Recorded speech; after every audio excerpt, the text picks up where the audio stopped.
Sa malalim na pusod ng kabundukan, kung saan ang bawat puno ay may sariling kwento at ang lupa ay saksi sa lihim ng nakaraan, doon nagsimula ang isang paglakbay.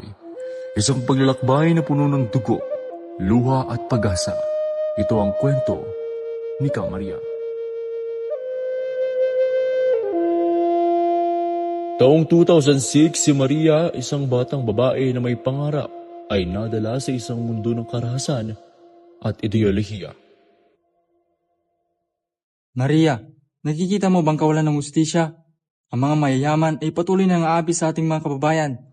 Silang nagpapakasasa sa hirap ng iba. Kailangan nating lumaban. Pero Katag-ay, hindi ba't masamang gumamit ng dahas? Wala bang ibang paraan? Kung minsan, Maria, kailangan nating lumaban para sa tama. Ang kapayapaan na hindi ibinibigay, ito ay inaagaw. Sumama ka sa amin. Ipakita mo yung tapang. Ipakita mo sa kanila na hindi tayo papayag na pihin. Sa loob ng 3 taon, si Maria ay sinanay, hinubog at binago. Ang kanyang kamay na dati humahawak ng lapis ay humahawak na ngayon ng baril. Ang kanyang puso na dati puno ng pangarap ay napuno na ng galit at paghihiganti. Ang buhay sa kilusan ay hindi madali. Nakita ni Maria ang kamatayan, ang sakit at ang kawalan. Bakit kailangan pang may mamatay? Hindi ba't pwede nating pag-usapan ito? Bakit kailangan pang magdusa ang mga inosente?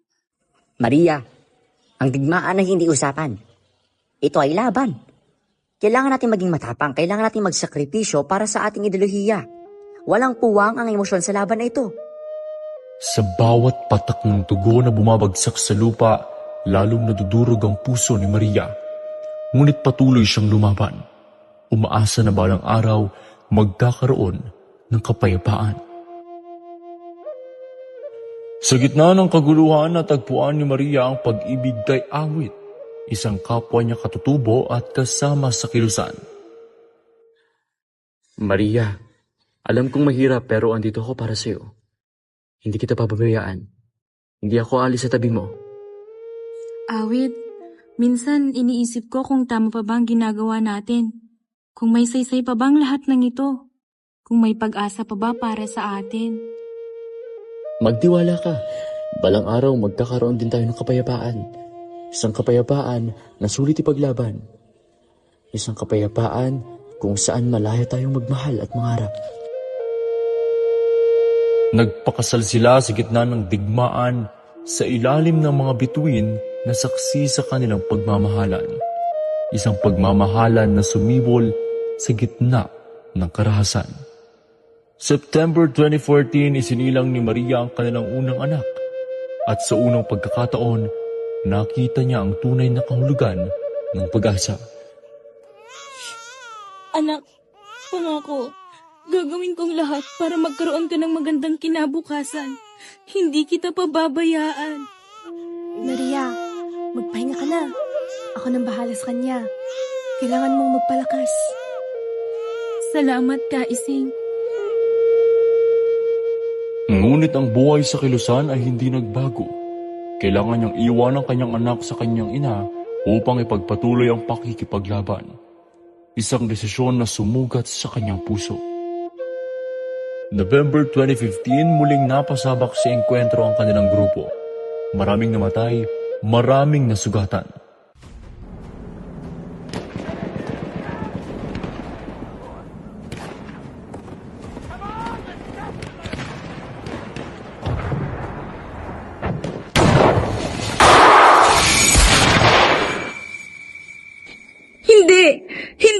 Hindi ito ang buhay na gusto ko para sa mga anak Maria. ko. Ayokong lumaki Maria. sila sa ganitong Maria. karahasan. Maria, kailangan nating maging matatag. Kailangan nating lumaban para sa kanila. Sa bawat araw na lumilipas, lalong nawawala ang pag-asa ni Maria. Ang kanyang pangarap ay naglaho na parang bula. Ika-9 ng Enero taong 2019, sa isang madaling araw, habang nagluluto ng pagkain, nagpasya sina Maria at Awit na tumakas. Awit, hindi ko na kaya. Gusto ko lang makita ang mga anak natin na lumaki sa payapang mundo. Ayokong lumaki sila sa ganitong buhay. Ayokong maging katulad natin sila. Paano tayo tatakas? Paano Maria ay mapanganib? Baka mapatay tayo, baka hindi natin kayanin. Kailangan nating subukan. Para sa kanila, para sa atin, para sa kinabukasan. Hindi na ako papayag na magpapatuloy pa ito, Awit. Sa tulong ng kanilang mga kamag-anak, nakatakas sila at sumuko sa mga sundalo ng pamahalaan. Isang hakbang na puno ng panganib, ngunit puno rin ng pag-asa. Hoy, tumigil kayo. Ipakita niyo mga kamay. Huwag kayong gumalaw. Sumuko na kayo. Sumusuko na po kami. Gusto na naming magbagong buhay. Gusto na naming magsimula ulit. Gusto na naming maging malaya. Opo. May dala ba kayong armas? Anong pakain ninyo? Wala po. Gusto lang namin makapiling ang aming mga anak. Gusto lang namin maging malaya. Gusto lang namin mamuhay ng payapa.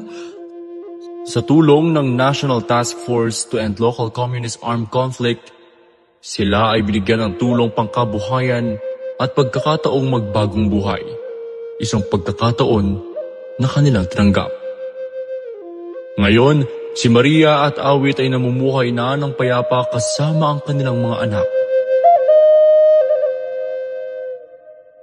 Maria, anak, salamat at nakabalik ka. Hindi ko akalain na makikita ko pa kayong muli. Ang tagal kong ipinagdasal ang araw na ito.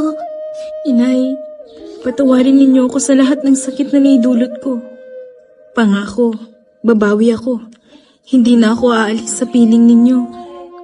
Salamat po sa pagtanggap sa amin. Sisiguraduhin po namin hindi kayo magsisisi. Aalagaan po namin kayo. Ang mahalaga ay nandito na kayo. Magbagong buhay kayo at maging mabuting halimbawa sa inyong mga anak. Ituro niyo sa kanila ang kahalagahan ng kapayapaan at pagmamahalan. Ang kwento ni Maria ay isang patunay na kahit gaano kadilim ang nakaraan, palaging may pagkakataon upang maging maliwanag ang kinabukasan. Ito ay isang kwento ng pagbabalik, pag-asa at walang hanggang pagmamahal. Magsilbi sana ang inspirasyon ito sa lahat at laging pakatatandaan na tayong lahat ay nararapat na maranasan ng isang payapang pamumuhay nang hindi gumagamit ng talim at dahas, kundi ng puso at pakikipagtulungan.